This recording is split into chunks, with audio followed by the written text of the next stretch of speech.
Panandaliang power interruption sa bahagi ng Central Pangasinan inaaryahan ng mga consumer dahil sa matinding init. Para sa detalye ng balitang yan, kasama natin Idol Kate Dispo. 104.7 IFM Report.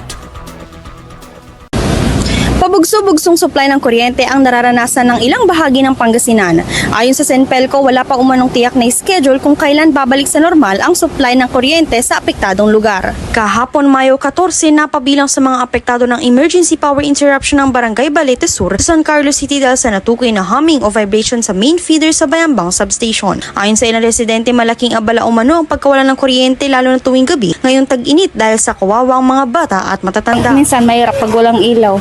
Dito lang po nakatambay sa labas. Pag nawawalan po, inaayos naman po nila kagad. Samantala, kinilala naman ang gampani ng barangay upang manatiling handa at alerto sa pagresponde sa mga emergency na posibleng maidulot ng pagkaantala ng kuryente. Lahat ng kapitan, may GC kami sa Senpelco.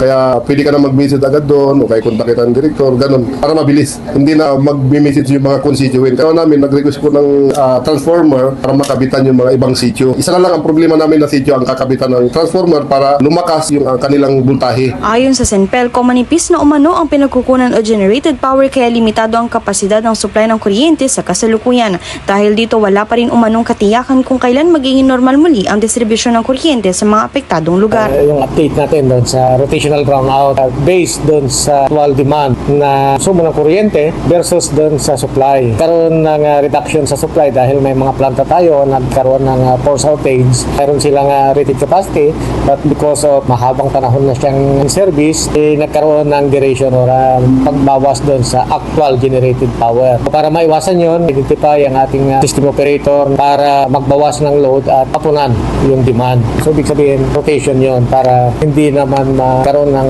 inconvenience masyado, distribute sa lahat ng consumers yung epekto ng kakulangan ng supply ng kuryente. Dahil nga sa problem din siguro, dahil sa sobrang init ng panahon, nagresulta nga ng reduced supply ng kuryente. Asahan natin na ginagawa naman ng ating gobyerno yung paraan para hindi humaba o hindi mag-exist itong problema natin. Nilinaw din na walang karagdagang bayarin o penalties para sa mga consumer na maaaring hindi agad makabayad ng kanilang electricity bill dahil sa sitwasyon. Tiniyak din ng ahensya na nananatili silang aktibo sa pagbibigay ng agarang abiso kaugnay ng supply ng kuryente sa lalawigan. Kasama mo mula rito sa IFM Dagupan, ako po si Idol Kate Dispo Tatak, IFM. IFM News. IFM News. IFM News.